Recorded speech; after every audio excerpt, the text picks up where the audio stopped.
English grammar. প্রথমে আমরা দেখব হচ্ছে my cat loves dash with me. এখানে লাভস, লাভস থাকলে লাভ হচ্ছে প্লে, ম্যানেজ,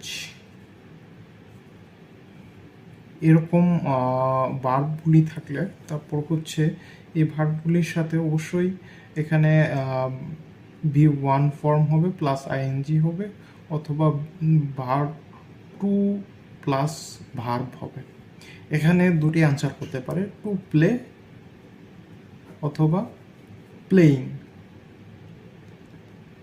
আমাদের এখানে যেহেতু প্লেইং আছে, সো এটা হচ্ছে রাইট আনসার।